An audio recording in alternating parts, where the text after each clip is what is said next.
نبی کریم صلی اللہ علیہ وآلہ وسلم بھی اس قدر ڈرتے ہیں تو اللہ کی ساری مخلوق ایسی ہے، جتنے زیادہ نیک لوگ ہیں، جتنے زیادہ انبیاء صلحاء ہیں، وہ اتنے زیادہ اللہ سے ڈرنے والے ہیں اور اللہ کی رحمت کی امید رکھنے والے ہیں، چاہے وہ مخلوق نورانی مخلوق ہو، فرشتے ہوں، اور چاہے وہ خاکی مخلوق ہو، سارے کے سارے اللہ سے ڈرنے والے اور اللہ کی رحمت کی امید رکھنے والے۔ ان عذاب ربک کان محذورا، تیرے رب کا عذاب ہے ہی ایسی چیز کہ اس سے ڈرنا چاہیے، وہ لائق خوف ہے، وہ اس لائق ہے کہ اس سے ڈرا جائے۔ وَإِن مِّن قَرْيَةٍ إِلَّا نَحْنُ مُهْلِكُوهَا قَبْلَ يَوْمِ الْقِيَامَةِ أَوْ مُعَذِّبُوهَا عَذَابًا شَدِيدًا۔ اب یہ ان کو تنبیہ بھی کی جا رہی ہے، ساتھ ان کے جو اعتراضات ہیں وہ بھی دور کیے جا رہے ہیں۔ فرمایا کہ جتنی بھی بستیاں ہیں، وَإِن مِّن قَرْيَةٍ، کوئی بھی بستی ایسی نہیں ہے، إِلَّا مگر نَحْنُ مُهْلِكُوهَا، ہم اس کو ہلاک کر دینے والے ہیں، یعنی ہر بستی تباہ و برباد ہو جانے والی ہے قبل یوم القیامہ، قیامت کے دن سے پہلے۔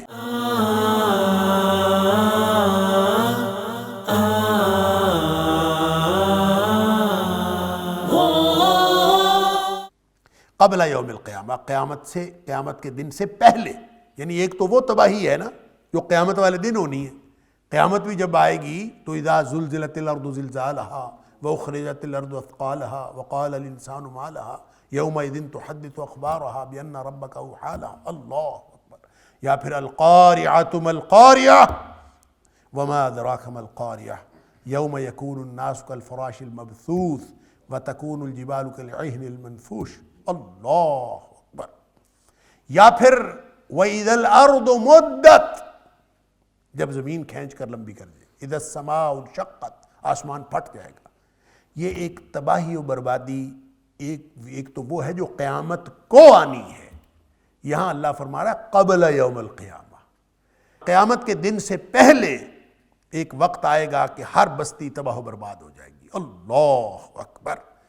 وَإِن مِّن قَرْيَةٍ، اب یہ ڈراوا ہے، تنبیہ ہے، تخویف ہے کہ اللہ کے عذابوں سے ڈرنا چاہیے، اور یہ ہر بستی تباہ و برباد ہو جائے گی قیامت کے آنے سے پہلے۔ او معذبوہا، یا تو ہم اس کو ہلاک کرنے والے ہیں، یعنی بالکل تباہ و برباد ہو جائے گی، او معذبوہا، یا اس کو ہم سزا دینے والے ہیں۔ یعنی اس کا مطلب ہو سکتا ہے کہ مکمل تباہی و بربادی بھی ہو سکتی ہے، سب ملیا میٹ ہو جائے، اور یہ بھی ہو سکتا ہے کہ اللہ تعالیٰ ان کو کوئی ایسی سزا دے، آفت آ جائے، کوئی معذوری آ جائے، کوئی آسمانی آفت آ جائے، کوئی ایسی مصیبت ان کے اوپر آ جائے، اس کو سزا کہا ہے، او معذبوہا عذاباً شدیدا، ایسی سزا اور ایسا عذاب جو بڑا ہی شدید عذاب ہوگا۔ گویا یہ ملیا میٹ کر دینے والا عذاب نہیں ہے، بلکہ یہ اس سے کم تر عذاب، کسی طرح کی تو کوئی طبی مصیبت آ سکتی ہے، کوئی آسمانی مصیبت آ سکتی ہے، کوئی بیماری آ سکتی ہے، کوئی جسمانی تنگی آ سکتی ہے، کوئی مالی تنگی آ سکتی ہے، مختلف طرح کی جو سزائیں ہیں وہ اللہ تعالیٰ ہمیشہ بستیوں کو دیتا رہا ہے، اللہ اکبر۔ کان ذالک فی الکتاب مستورا، یہ اللہ کے پاس جو کتاب ہے نا، الکتاب، لوح محفوظ، اس میں یہ لکھا ہوا ہے کہ ہر ایک کے ساتھ یہ ہونا ہے، ہر بستی نے ایک دفعہ تباہ و برباد ہونا ہے قبل یوم القیامہ، قیامت کے دن سے پہلے۔ گویا قیامت والی تباہی سے پہلے یہ تباہی ہونی ہے۔ اب یہ تباہی کون سی ہے؟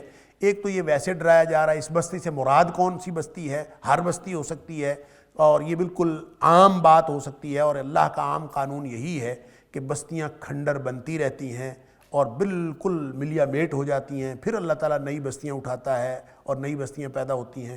ہم دیکھتے ہیں کہ یہ جو آرکیالوجی والے ہیں یہ کھدائی کرتے ہیں، یہ کہتے ہیں جی بستی کا سراغ ملا ہے، جی یہ پرانے زمانے میں، اس سے پتہ چلتا ہے یہ کئی سو سال پہلے بہت ہی اعلیٰ اور بڑی جو ہے نا یعنی اپنے دور کی بہت تہذیب یافتہ اور ٹیکنالوجی کے اعتبار سے بڑی ہی ترقی یافتہ یہ بستی تھی، یہ سراغ ملتے ہیں اور پھر اللہ تعالیٰ ان کو تباہ کر دیتا ہے۔ اس سے مراد یہ ہو سکتا ہے۔ تو ٹائم ٹو ٹائم مختلف بستیوں کے ساتھ یہ جو ہوتا رہتا ہے، یا ان کے اوپر کوئی عذاب آتا ہے، کوئی آفت آتی ہے، تو گویا یہ ہر بستی کے ساتھ یہ ہونا ہی ہونا ہے، اللہ اکبر، یہ عمومی بات ہو سکتی ہے۔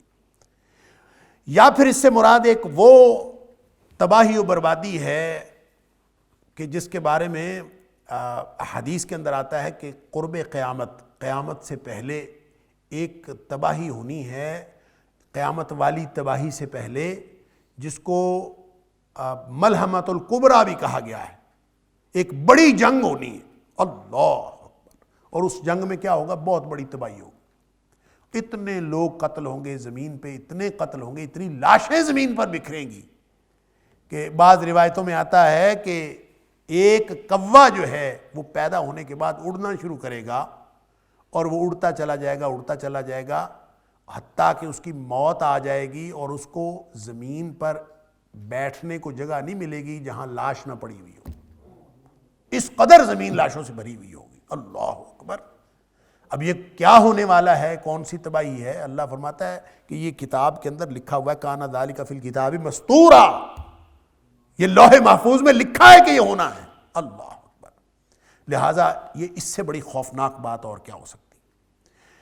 دوسرا معنی قریہ سے مراد مکے کی بستی بھی ہو سکتی ہے کہ مکے کے اوپر تباہی آ جائے گی، اور تباہی سے مراد بالکل تباہی بھی ہو سکتی ہے، مکے کے اوپر یعنی مکہ جو ہے وہ ختم ہو جائے، یہ کوئی بھی موقع آ سکتا ہے ایسا، اور اس سے مراد یہ بھی ہو سکتا ہے کہ مکے والوں کو جو مکے کے اندر رہ رہے ہیں ان کو کوئی سزا ملے، جیسا کہ قحط وغیرہ کی سزائیں اس وقت بھی ملی، اور کوئی اور بھی ہو سکتی ہیں، اور یہ مکہ کی بستی بھی ہو سکتی ہے، عمومی بستی بھی ہو سکتی ہے، لیکن اللہ کا یہ قانون اٹل ہے کہ بستیوں کے اوپر مختلف قسم کی تباہی کے اثرات آتے رہتے ہیں، اور یہ اس سے ڈرایا گیا ہے۔ فرمایا وَمَا مَنَعَنَا أَن نُرْسِلَ بِالْآيَاتِ إِلَّا أَن كَذَّبَ بِهَا الْأَوَّلُونَ۔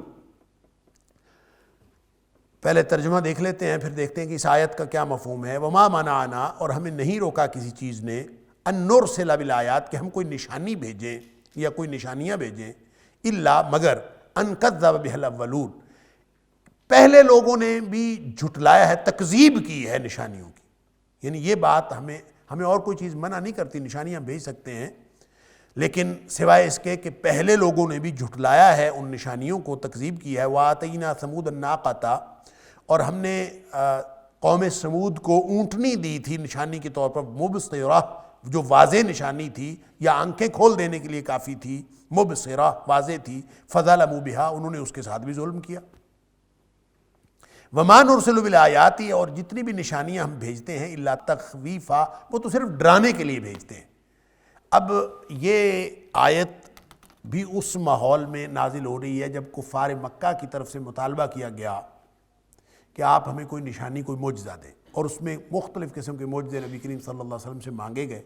مثلا یہ بھی کہا گیا کہ آپ اللہ سے دعا کریں کہ صفا پہاڑی سونے کی بن جائے، یہ بھی کہا گیا کہ مکے کے سارے پہاڑ سونے کے بن جائیں، یہ بھی کہا گیا کہ آپ اللہ سے دعا کریں کہ یہ مکے کی وادی جو ہے پہاڑوں سے خالی ہو جائے، یعنی پہاڑ ادھر ادھر ہٹا دے، اور ہم یہاں کاشتکاری کرنا چاہتے ہیں، آپ اپنے اللہ سے کہو کہ پہاڑ ادھر ادھر ہٹ جائیں تاکہ یہ بالکل ہموار زمین ہمیں ملے اور ہم اس کے اوپر کاشتکاری وغیرہ کریں۔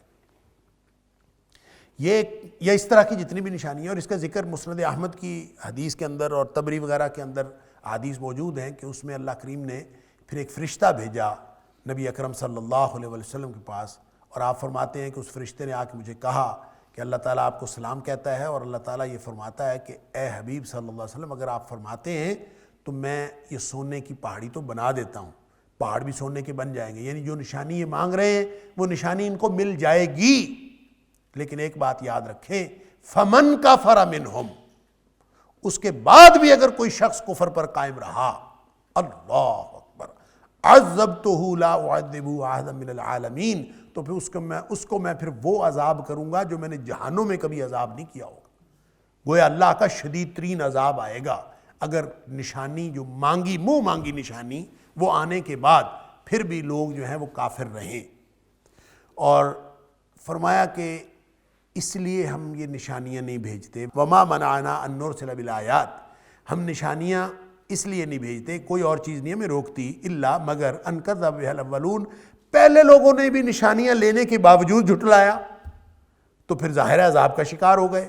مثال اس کی یہ ہے کہ وَآتَيْنَا ثَمُودَ النَّاقَةَ مُبْصِرَةً، کہ اونٹنی مانگ کے لی تھی نشانی قوم سمود نے، فَظَلَمُوا بِهَا، اس کے ساتھ بھی انہوں نے ظلم کیا، ان کو کہا گیا تھا بھی اللہ کی طرف سے آئی ہے اور اس کو کچھ نہیں کہنا، اور انہوں نے اس کے ساتھ ظلم کیا، اس کو کاٹ ڈالا، اور جب اللہ کی آئی ہوئی نشانی کو انہوں نے نہیں مانا اور اس کے ساتھ ظلم کیا تو پھر 3 دن کے اندر اندر ان کے اوپر عذاب آ گیا تھا، اللہ اکبر۔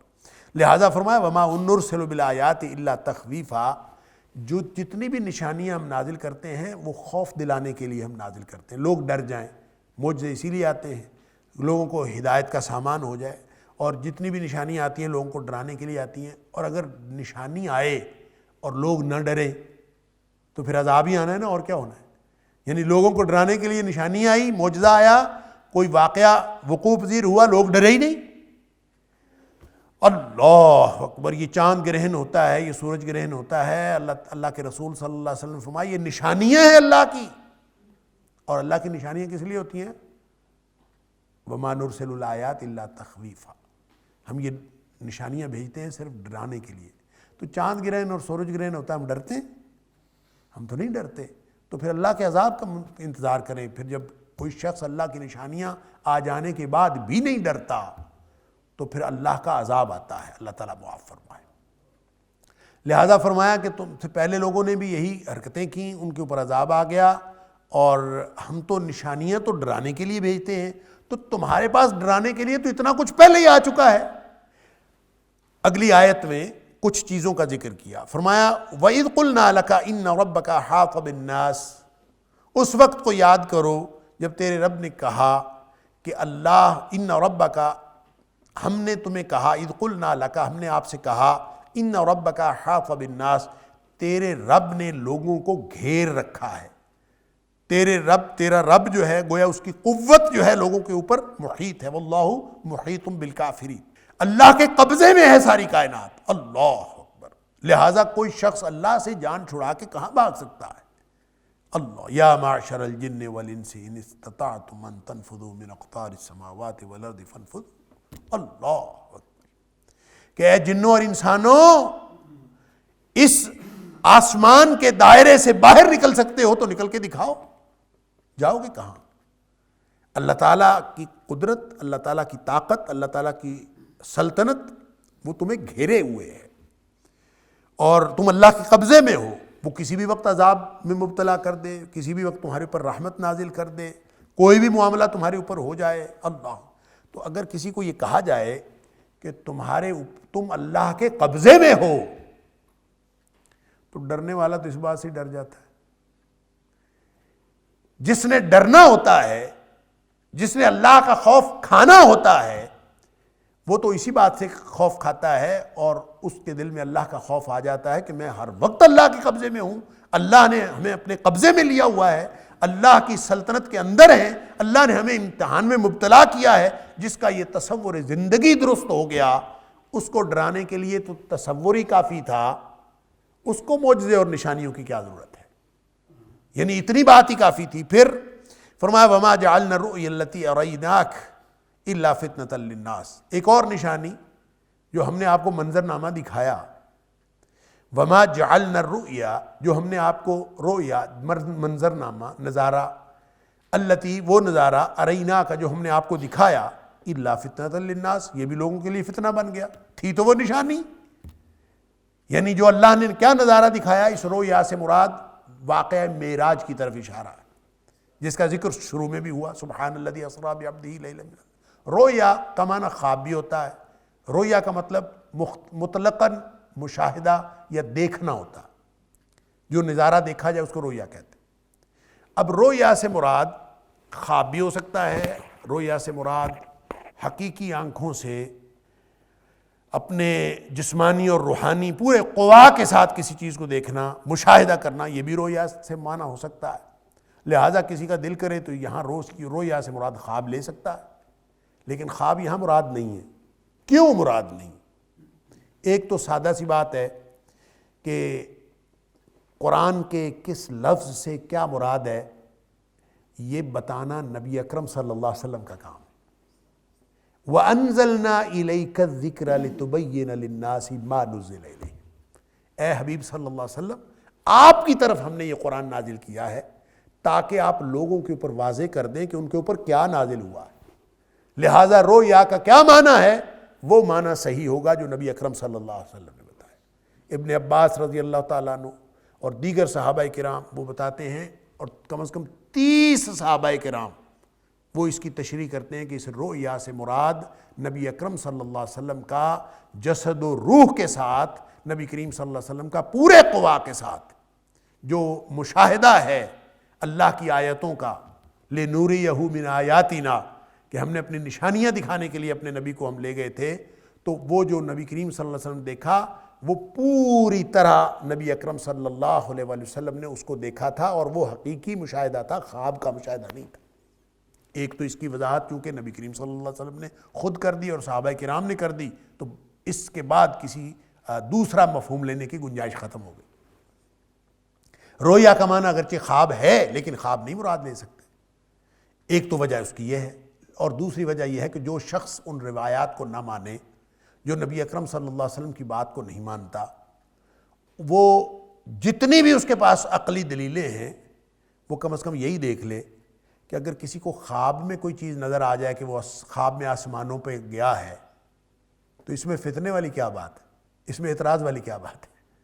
یعنی یہ تو کوئی بھی شخص اٹھ کے کہہ سکتا ہے مجھے رات کو میں خواب میں آسمانوں پہ گیا، کوئی شخص یہ فتنہ بنتا ہے کسی کے لیے؟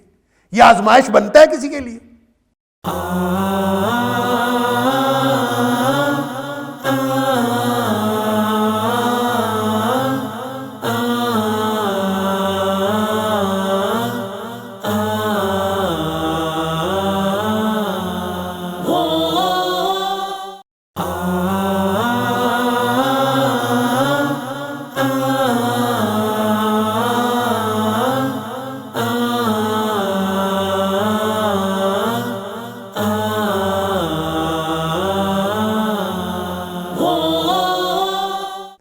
خواب اس کا معنی ہو ہی نہیں سکتا، اس لیے کہ اگر خواب ہو تو خواب فتنہ نہیں ہوتا۔ قرآن کہتا ہے الا فتنۃ للناس، یہ تو لوگوں کے لیے فتنہ بنا۔ یعنی ساری برادری جو مکہ میں جتنے کفار تھے وہ سارے کے سارے اس واقعے کے بعد جتنی نبی اکرم صلی اللہ علیہ وآلہ وسلم کے خلاف انہوں نے مہم چلائی ہے نا، اتنی مہم اس سے پہلے نہیں تھی۔ نبی کریم صلی اللہ علیہ وسلم کو جو مجنون کہتے تھے، جو آپ کو انہوں نے جنونی کہنا شروع کر دیا، اور یہ کہ آپ کا نعوذ باللہ من ذالک دماغ چل گیا ہے، اس طرح کی باتیں انہوں نے واقعہ معراج کے بعد کرنی شروع کی تھی۔ یعنی ایک شخص یہ بیٹھے بیٹھا کہے کہ میں آسمانوں پہ گیا ہوں، تو یہی تو فتنہ بنا، بجائے اس کے کہ اس نشانی کو دیکھ کر وہ اللہ کے خوف میں مبتلا ہوتے اور نبی کریم صلی اللہ علیہ وسلم کی صداقت کی نشانی اس کو سمجھتے اور تصدیق کرتے، جس طرح ابو بکر صدیق رضی اللہ تعالیٰ نے کی اور دیگر صحابہ کرام نے کی۔ انہوں نے بجائے اس سے کہ اس نشانی سے وہ فائدہ اٹھاتے، وہ الٹا نقصان ہوا، الا فتنۃ للناس۔ تو یہ اللہ تعالیٰ دوسری مثال بیان فرما رہا ہے کہ جو پچھلی آیت میں فرمایا تھا وما نرسل الآیات الا تخویفا، کہ ہم تو معجزے جو تم مانگ رہے ہو تو یہ معجزے آ نہیں چکے، تو جو معجزہ آ چکا اس سے تو تم ڈرتے نہیں ہو، اس سے تو تم فائدہ اٹھاتے نہیں ہو۔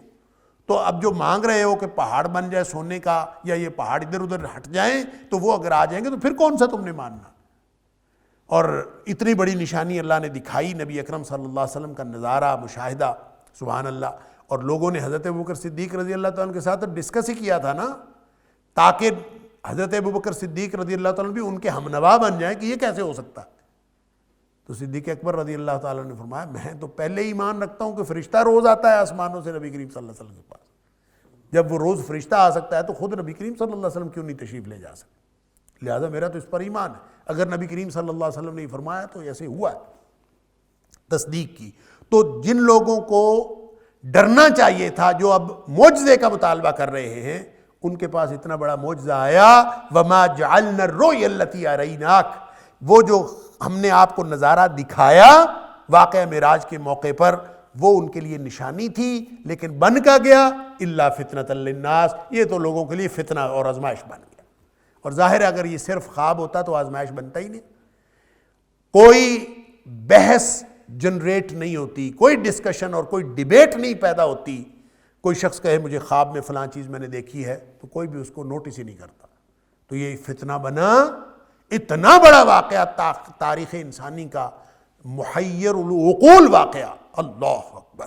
اور یہ اسی لیے فرمایا کہ اتنی بڑی نشانی تھی، اس سے ڈر جاتے، اس کو نشانی کے طور پر لیتے، لیکن انہوں نے فتنہ، وہ ان کے لیے آزمائش بن گیا۔ وَالشَّجَرَةَ الْمَلْعُونَةَ فِي الْقُرْآنِ، اور وہ درخت بھی ان کے لیے فتنہ بن گیا، المنعونۃ فی القرآن، جس پر قرآن میں لعنت کی گئی۔ قرآن میں جس درخت کو برا کہا گیا وہ درخت بھی ان کے لیے آزمائش بن گیا۔ اس درخت سے مراد کیا ہے؟ یہ شجر ملعونہ نہیں ہے، یہ درخت ہے جس کو ملعونہ، اصل میں ملعونہ یہاں درخت کی صفت ہے کہ اس پر قرآن میں لعنت کی گئی، لیکن یہ دراصل لعنت درخت پر نہیں ہے، یہ درخت کے کھانے والوں پر لعنت ہے۔ کوئی بھی چیز، کوئی بھی مقام، کوئی بھی زمان، کوئی بھی جگہ، کوئی بھی وقت، وہ اپنی نوعیت کے اعتبار سے مبارک یا ملعون نہیں ہوتا۔ اس میں جو اعمال کیے جاتے ہیں یا اس میں جو سزائیں دی جاتی ہیں، جو واقعات وقوع پذیر ہوتے ہیں، اس کی وجہ سے کوئی لفظ، کوئی وقت، کوئی جگہ، کوئی مکان، کوئی زمان وہ مبارک اور منحوس ہو جاتا ہے۔ اب یہ جو گھڑیاں ہیں، جمعہ مبارک ہوتا ہے، جمعہ کے دن ایک مبارک گھڑی ہوتی ہے، ہر رات میں ایک مبارک گھڑی آتی ہے، اور سوموار اور جمعرات مبارک دن ہیں، اللہ تعالیٰ ان میں بندوں کو معاف کرتا ہے۔ الا ھذا القیاس، کتنی ہی مبارک گھڑیوں کی بات ہے، اور وہ ساری مبارک گھڑیاں ان 8 دنوں میں ہی ہیں نا۔ تو قرآن کہتا ہے کہ وہ دن جن میں قوم عاد پر عذاب آیا، ایام نحسات، وہ سارے کے سارے منحوس دن تھے، یعنی جن دنوں میں عذاب آیا وہ منحوس دن تھے۔ تو ان پر کتنے دن عذاب آیا؟ قرآن خود بتاتا ہے 7 لیال و 8 ایام، 7 راتیں اور 8 دن مسلسل عذاب، حسوما، 7 لیال و 8 ایام حسوما، مسلسل 7 دن اور 8 راتیں عذاب آیا ہے۔ مسلسل جن دنوں اور راتوں میں عذاب آیا ہے وہ تو منحوس ہو گئے نا سارے کے سارے۔ تو جو 7 راتیں اور 8 دن، یہی اس میں جمعہ بھی آ گیا، اس میں جمعرات بھی آ گئی، اس میں سوموار بھی آ گئی، جن کو ہم مبارک کہتے ہیں وہ بھی آ گئے، جن کو ہم منحوس کہتے ہیں وہ بھی آ گئے، تو سارے ہی منحوس ہو گئے۔ تو اس کا مطلب یہ ہے کہ جن کے لیے منحوس ہوئے ان کے اعمال اور ان کے کرتوتوں کی وجہ سے ہوئے۔ تو ایام نحسات سے مراد دن اپنی نوعیت کے اعتبار سے مبارک یا منحوس نہیں ہوتا، بلکہ جن لوگوں پر عذاب آیا ہے وہ منحوس ہوتے ہیں، ان کی وجہ سے وہ دن منحوس ہو جاتے ہیں۔ اسی لیے جو درخت پر لعنت کی گئی تو اصل میں اس درخت کے کھانے والوں پر لعنت کی گئی۔ یہ درخت کون سا ہے؟ یہ درخت ہے زقوم کا درخت۔ جیسے قرآن نے کہا ان شجرۃ الزقوم طعام الاثیم، سورہ دخان کے اندر فرمایا کہ جو زقوم کا درخت ہے یہ مجرموں کا کھانا ہے، مجرموں کا۔ تو یہاں ملعون گویا مجرم ہی ملعون ہے۔ تو یہ درخت کہاں ہے، اس کے بارے میں نبی اکرم صلی اللہ علیہ وسلم نے فرمایا کہ میں نے جب واقعہ معراج کے دوران نبی اکرم صلی اللہ علیہ وسلم نے فرمایا میں نے جنت اور دوزخ کا سیر کیا، تو اس دوران مجھے دکھایا گیا کہ دوزخ کے اندر، جہنم کے اندر ایک درخت ہے، اور وہ تھور کا درخت ہے، اور اس درخت کے جو پتے ہیں وہ سارے کے سارے بڑے بڑے خاردار اور آگ کے بنے ہوئے، وہ اس طرح کا ایک بہت ہی خوفناک، اور وہ کہاں ہے؟ وہ جہنم کے عین وسط میں وہ درخت۔ اور قرآن نے بھی کہا کہ فی اسقل الجحیم، یعنی بالکل جو ہے وہ دوزخ کے درمیان میں سے اس کی جڑ ہے۔ اللہ اکبر۔ تو اس پر بڑی بکواس کی ابو جہل نے اور دوسرے لوگوں نے۔ دیکھیں جی، ایک طرف کہتے ہیں کہ آگ ہے جہنم کے اندر، اور دوسری طرف کہتے ہیں وہاں درخت ہے۔ جہاں آگ ہوتی ہے وہاں درخت ہو کیسے سکتا؟ تو بجائے اس کے کہ اس سے ڈرتے، اللہ اکبر، وہ اور جہنمی اس کو کھائیں گے۔ جہنمیوں کا کھانا زقوم کا درخت ہوگا، اور وہ تھور کا درخت ہے جو کانٹے دار، خاردار، اور وہ گلے میں پھنس جائے گا، اور اوپر سے جب ان کو پینے کے لیے ملے گا تو وہ پھر وہ خون اور پیپ، جہنمیوں کا خون اور پیپ، وہ کھولتا ہوا جو وہ ان کو پینے کو ملے گا۔ تو اللہ تعالیٰ معاف فرمائے، یہ ساری باتیں تو اللہ نے ڈرانے کے لیے کی ہیں۔ وَمَا نُرْسِلُ الْآيَاتِ إِلَّا تَخْوِيفًا۔ تو یہ اگر یہ جو نبی کریم صلی اللہ علیہ وسلم کا بیان تھا کتنی بڑی خوف دلانے والی بات تھی، تو بجائے اس کے کہ وہ اس سے خوف کھاتے انہوں نے اس سے مذاق اڑانا شروع کر دیا۔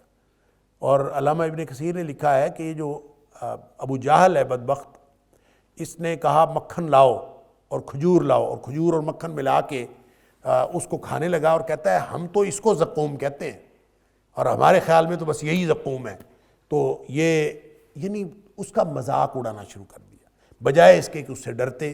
تو کہا یہ جا رہا ہے، اللہ تعالیٰ یہ فرما رہا ہے کہ تم معجزہ مانگتے ہو، معجزہ تخویف کے لیے ہوتا ہے، تو تخویف کے لیے تمہارے پاس پہلے تھوڑی چیزیں آ چکی ہیں. قرآن نہیں آ چکا تخویف کے لیے، اس سے بڑا معجزہ اور کون سا ہو سکتا ہے؟ اللہ اکبر. لہٰذا تمہیں قرآن پر ایمان لانا چاہیے، تمہیں نبی کریم صلی اللہ علیہ وسلم کی باتوں پر ایمان لانا چاہیے. اور نبی کریم صلی اللہ علیہ وسلم نے خود فرمایا کہ مجھے جو معجزہ عطا ہوا ہے وہ زندہ معجزہ قرآن کا معجزہ ہے. ما من الانبیاء نبی الا اعطی ما مثلہ آمن علیہ البشر. نبی اکرم صلی اللہ علیہ وسلم فرماتے ہیں ہر نبی کو کوئی نہ کوئی معجزہ ملتا رہا، اور معجزہ دینے کی جو وجہ ہوتی تھی، جو دلیل ہوتی تھی، جو اس کا تقاضا ہوتا تھا، وہ اس لیے ہوتا تھا کہ لوگ اس معجزے کو دیکھ کر، اس نشانی کو دیکھ کر ایمان لاتے تھے.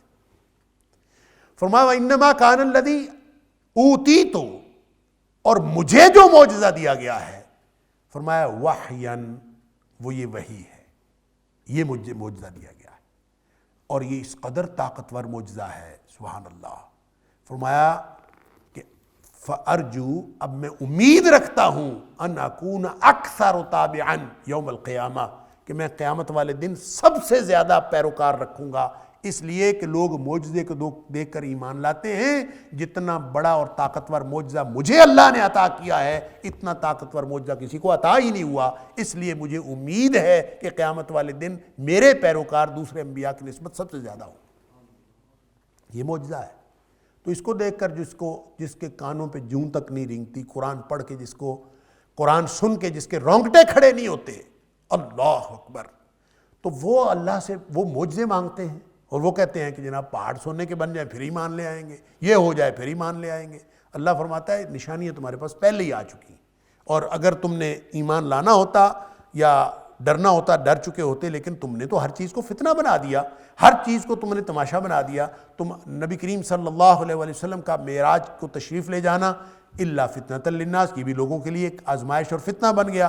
والشجرہ، اور وہ درخت، الملعونۃ فی القرآن، جس کو قرآن میں برا کہا گیا ہے، وہ بدترین درخت ہے کیونکہ اس کے کھانے والے بدترین ہیں. جب جس درخت کی بات کی گئی تو وہ بھی ایک فتنہ بن گیا. فرمایا وَنُخَوِّفُهُمْ فَمَا يَزِيدُهُمْ إِلَّا طُغْيَانًا كَبِيرًا، یہ ان کے ذریعے ہم نے ڈرایا ہی تو تھا. وَنُخَوِّفُهُمْ، ان کے ذریعے ہم ڈراتے ہی تو تھے، ڈرایا ہی تو ہے، لیکن ان کا ڈر نہیں بڑھا. فَمَا يَزِيدُهُمْ إِلَّا طُغْيَانًا كَبِيرًا، یہ تو سرکشی میں بہت آگے بڑھ گئے. فَمَا يَزِيدُهُمْ، پس نہیں بڑھایا اس چیز میں، إِلَّا طُغْيَانًا كَبِيرًا، ان ساری نشانیوں سے خوف آنا چاہیے تھا، اللہ کا ڈر پیدا ہونا چاہیے تھا، لیکن ان کی تو بہت بڑی سرکشی آگے زیادہ ہو گئی. اس کے علاوہ اور کوئی فائدہ نہیں ہوا. وَإِذْ قُلْنَا لِلْمَلَائِكَةِ اسْجُدُوا لِآدَمَ فَسَجَدُوا إِلَّا إِبْلِيسَ.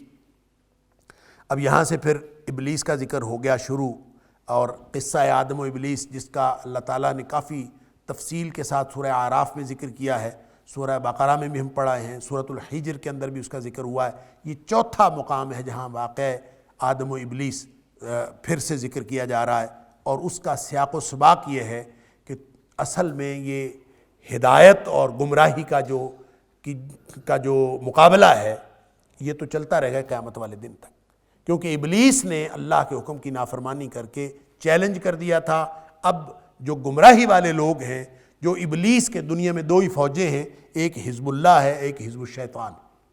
اور حزب اللہ اللہ کو ماننے والے اور اللہ کے رسولوں کو ماننے والے اور اللہ کی بندگی کرنے والے، نبیوں کی اطاعت کرنے والے، اتباع کرنے والے، یہ سارے کے سارے حزب اللہ ہیں.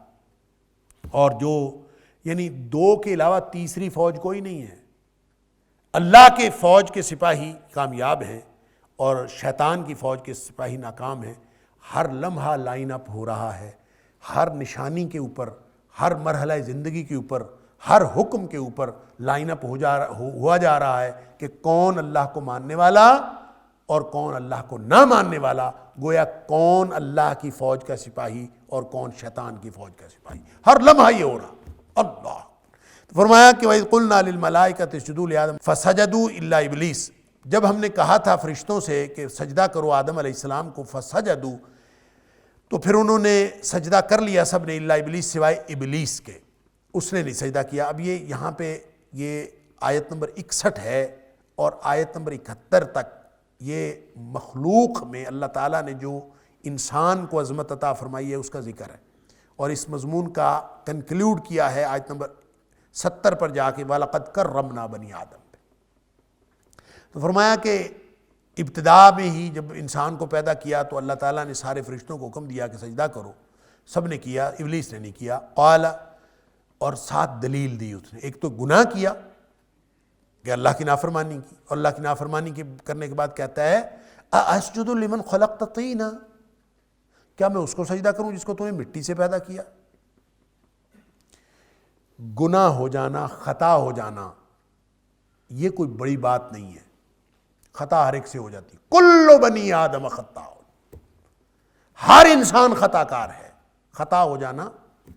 لیکن خطا اور بغاوت میں فرق یہ ہے کہ جس سے خطا ہوتی ہے وہ ہوش آنے پر فوراً معافی مانگتا ہے، اور جس سے خطا ہونے کے بعد جس کو ہوش آئے اور وہ دلیل دینا شروع کر دے اپنی خطا کی، اس کا مطلب ہے وہ باغی ہے، اس نے سوچ سمجھ کے گناہ کیا ہے۔ لہٰذا یہ ابلیس کی سنت ہے کہ خطا کرنے کے بعد، گناہ کرنے کے بعد اس کی دلیل دینا، اَأَسْجُدُ لِمَنْ خَلَقْتَ طِينًا، کیا میں اس کو سجدہ کروں جس کو آپ نے مٹی سے پیدا کیا؟ میں، اور یعنی اس نے دلیل دی کہ خلقتنی من نار وخلقتہ من طین، مجھے آگ سے پیدا کیا ہے، اس کو مٹی سے پیدا کیا ہے، میں، اور اپنے ہی طور پہ اس نے یہ سمجھ لیا کہ آگ جو ہے مٹی سے بہتر ہوتی ہے، لہٰذا میں بہتر ہوں، میں اس کو سجدہ کیوں کروں؟ اس نے پہلے ہی، اور یہاں بھی اس نے دلیل دیا اَسْجُدُ لِمَنْ خَلَقْتَ طِينًا، کیا میں اس کو سجدہ کروں جس کو تو نے مٹی سے پیدا کیا ہے؟ دلیل دی۔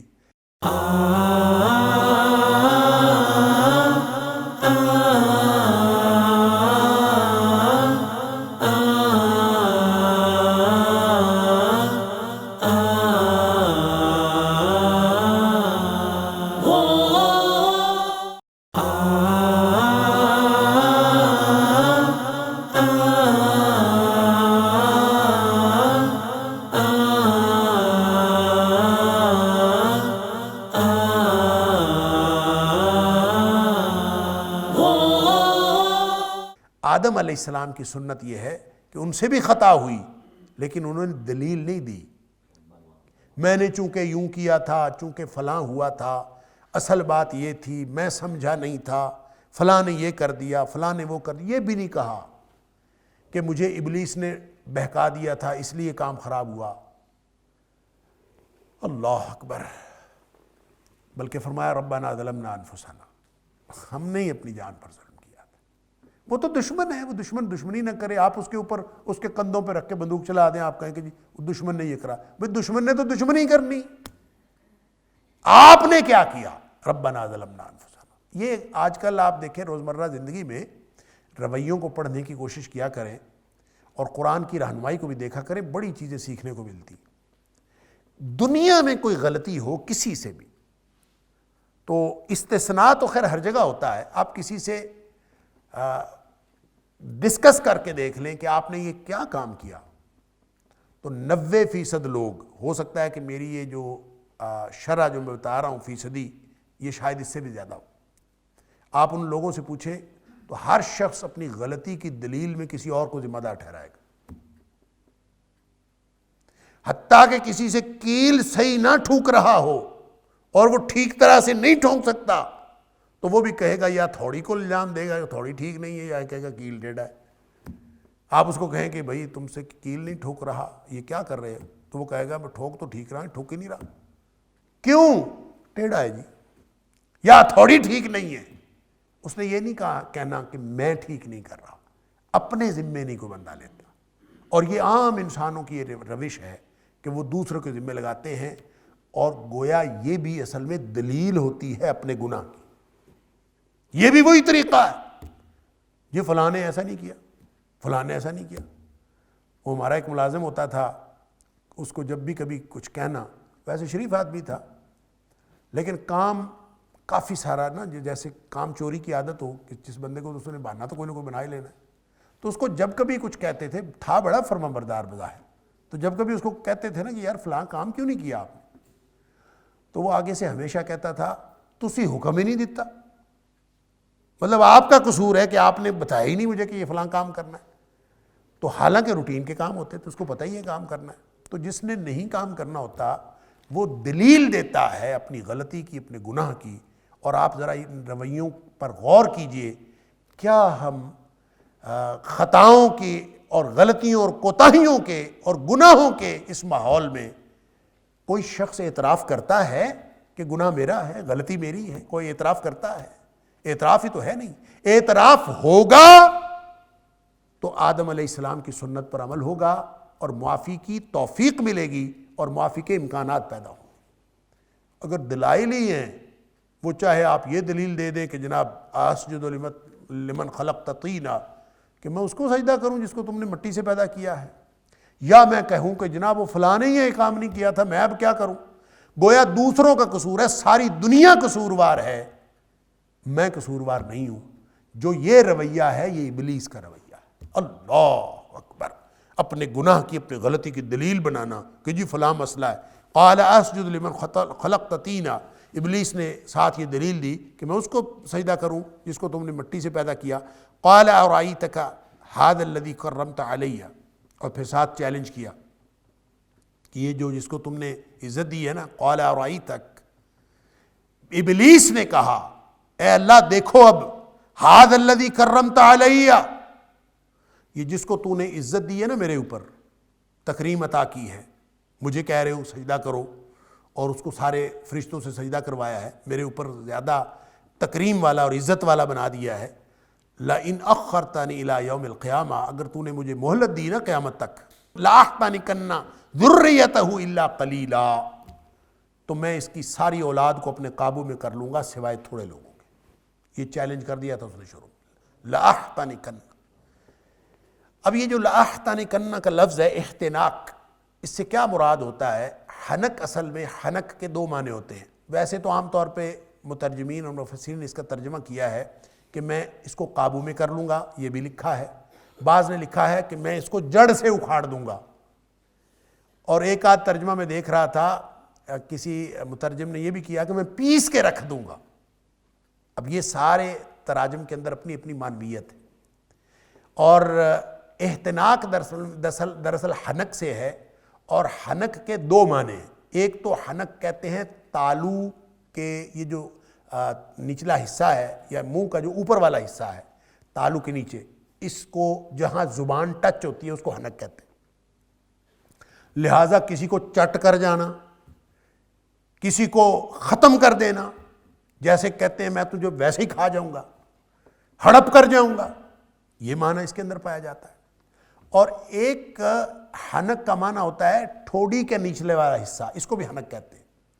اور احتناق عربی میں اس عمل کو کہتے ہیں کہ جس جانور کو قابو کرنے کے لیے آپ کے پاس لگام نہ ہو، جو لگام ہے وہ تو درمیان میں جبڑے میں ڈال کے اس کو قابو کر لیا جاتا ہے، اور جس کو قابو کرنے کے لیے لگام نہ ہو تو عام طور پر عرب یہ کرتے تھے کہ اس کا جو نیچے والا جبڑا ہے، جو رسی یا کپڑا جو چیز بھی میسر ہو اس کو نیچے سے باندھ دیتے تھے، تھوڑی اور دانتوں کے درمیان اس کے نیچے والے جبڑے کو باندھ کے اچھی طرح اور ایک طرف سے پکڑ لیا۔ اب نیچے والا جبڑا اگر الگ بندھا ہوا ہو تو وہ جانور قابو ہو جاتا ہے۔ لہٰذا یہ ابلیس جو ہے نا یہ کہہ رہا ہے لأحتنکن ذریتہ، میں اس کی ساری اولاد کو یوں جکڑ کے اپنے قابو میں کر لوں گا۔ یعنی جس طرح سے نیچے والا جبڑا باندھ کے جانور کو اپنے قابو میں کر لیا جاتا ہے اور اپنے پیچھے پیچھے چلایا جاتا ہے، میں بھی اپنے پیچھے چلاؤں گا لوگوں کو۔ اللہ اکبر، یہ ایسے نہیں دلیلیں آتی ہیں ہمیں اپنے جو گناہوں کی دلیلیں مل جاتی ہیں، یہ ایسے نہیں مل جاتی۔ یہ ابلیس ہمیں قابو کر کے ہماری پوری زندگی کو تباہ و برباد کیے ہوئے ہیں، اللہ تعالیٰ معاف فرمائے۔ دشمن جو ہوا، ان الشیطان کان للانسان عدوا مبینا، کھلا دشمن ہے، چھپا ہوا وار چھپ کے بھی کرتا ہے، کبھی آگے سے آتا ہے کبھی پیچھے سے آتا ہے، اس نے شروع میں کہہ دیا تھا۔ اللہ اکبر، ثم لآتینہم من بین ایدیہم ومن خلفہم وعن ایمانہم وعن شمائلہم، کبھی میں ان کے سامنے سے آؤں گا، کبھی پیچھے سے آؤں گا، کبھی دائیں سے آؤں گا، کبھی بائیں سے آؤں گا. ہر حربہ یہ استعمال کرتا ہے. اللہ اکبر. اور اس پورے حربے کی پوری اسٹریٹجی کو اس نے اناؤنس کیا، لَأَحْتَنِكَنَّ ذُرِّيَّتَهُ إِلَّا قَلِيلًا، تھوڑے لوگ بچیں گے، باقی تو میں سب کو اپنے پیچھے لگا لوں گا اور ان کو قابو کر لوں گا. اگر آپ اس کا قابو کے معنوں میں ہوگا تو اس کا مطلب یہ ہوگا جیسے جانور کو نیچے والا جبڑا باندھ کے اپنے قابو کر لیا جاتا ہے اور وہ پیچھے چلنے پر مجبور ہو جاتا ہے، تو اس طرح ابلیس نے ہمیں مجبور کر رکھا ہے کہ ہم اس کے پیچھے چلیں. اور دوسرا، اگر اس کو احتناق تالو کے معنی میں ہوگا تو اس کا مطلب کچا چبا جاؤں گا، کہہ لیں، اڑا کے رکھ دوں گا، کھا جاؤں گا، جڑ سے اکھاڑ دوں گا. جو بھی ترجمہ کر لیں وہ ترجمے صحیح ہوں گے. مطلب یہ ہے کہ اس نے چیلنج کیا تھا کہ یہ جس کو تو نے عزت دی ہے نا، میں دیکھ لوں گا اس کو، اور دیکھ لوں گا کیا، میں اس کو تو ویسے ہی کچا چبا جاؤں گا، میں اس کو پیس کے رکھ دوں گا. اللہ اکبر. یا بعض لوگوں نے لکھا ہے کہ جیسے جبڑے سے انسان جبڑے میں کوئی چیز لے کے دانتوں کے درمیان پیس دیتا ہے کسی چیز کو، تو اس نے اصل میں یہ کچیچی ہی تو لی تھی کہ میں یہ کروں گا. کچیچی لینا سمجھتے ہیں نا پنجابی میں جو کہتے ہیں. اللہ اکبر. لَأَحْتَنِكَنَّ، یہ اس کی کچیچی ہے، میں پیس کے رکھ دوں گا اس کو. اور اللہ تعالیٰ نے لَإِنْ أَخَّرْتَنِي إِلَىٰ يَوْمِ الْقِيَامَةِ، اگر تو مجھے قیامت والے دن تک مہلت دے دے، اللہ نے مہلت دے دی. اللہ اکبر. اور وہ مہلت اس کو ملی ہوئی ہے، اب وہ اپنے کام پہ لگا ہے. ہم اتنے بیوقوف ہیں کہ ہم اس کے پیچھے بھی چل رہے ہیں اور اپنے آپ کو نیک بھی سمجھ رہے ہیں. ہم اس کے پیچھے بھی چل رہے ہیں، پھر بھی جنت کی امید لگائے ہوئے ہیں. ہم اس کے پیچھے بھی چل رہے ہیں اور پھر بھی سمجھتے ہیں کہ ہم ٹھیک کام کر رہے ہیں. یہ ایسا بدبخت ہے کہ اس نے ہمارے دل و دماغ کو سب کو قبضے میں لے لیا ہوا، ہمارے اوپر قابو حاصل کر لیا.